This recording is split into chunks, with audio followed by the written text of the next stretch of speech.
Hi guys, welcome back to my channel. In this video, I'm going to be showing you how to restring your guitar with locking tuners the correct way.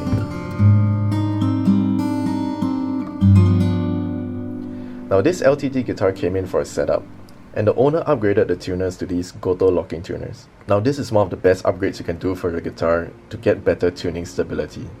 But if you look closer here, you can see that the way the strings are strung, they wrap around the poles of these tuners. Now this defeats the purpose of having locking tuners, because the reason why people get locking tuners is so that you don't have to wrap the strings around the pole, which causes tuning instability. So now I will remove the strings, clean up the guitar, and I'll show you the right way to restring your guitar with locking tuners. Before I string it up, I just want to show you a few things about locking tuners. So what the screws on the back of the tuners do is that you can open up and close the holes. So just look at this hole here. When you tighten the screw, it closes the hole.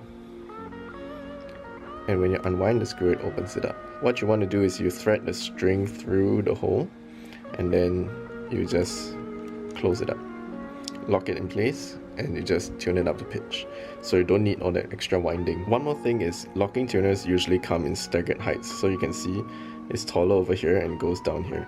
And the reason for this is so that the strings will go down at an angle.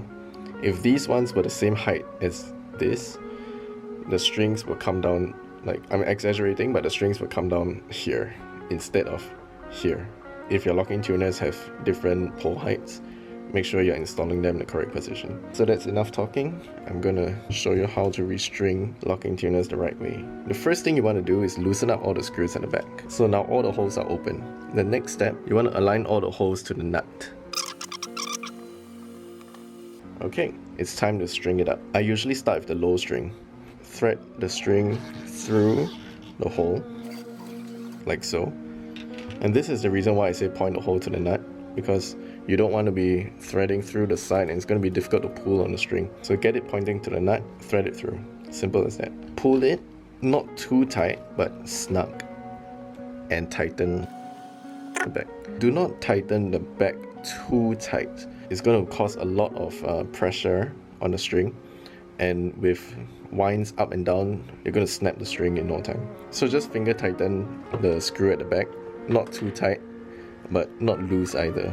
Another thing to take note is that the string should be sitting on the nut and on the bridge.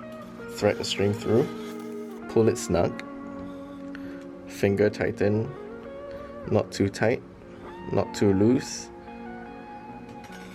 We're done. I usually like to just add a slight angle just to hold the string down in place. And now you just do the same thing for the rest of the strings.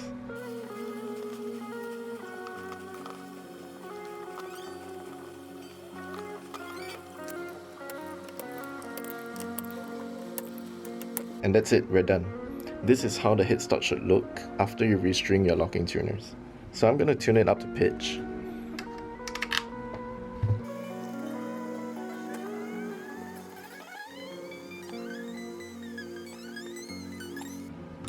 Alright, so we got it up to pitch, and as you can see, if I zoom in, there is no wrap around the pole, and this ensures the best tuning stability for your tuners. And that is how you restring your locking tuners. So hope you learned something, and have a good night.